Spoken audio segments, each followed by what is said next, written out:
暑假嘅難忘經歷啊，因為我自己暑假咧，即係以前讀書咧都喺加拿大過，咁所以好多一啲嘅戶外活動啦，例如去講出嚟好靚嘅喎，即係騎馬啊，去露營啊嗰啲咧。咁我最記得有一個夏天就係去咗一個summer camp 啊，即係嗰啲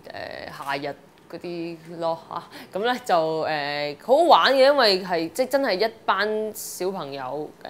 一齊去度過咗一個夏天啦。咁雖然期間我就即係撞崩我個頭同埋即係咁流血啦，咁但係其實嗰個經歷係好好嘅，因為即係好似係第一次自己係離開屋企去即係度過咗1個月嘅時間，就冇見到屋企人啦，咁所以如果有機會嘅話，我希望即係大家都可以參加多一啲咁樣嘅活動啦。咁有咩建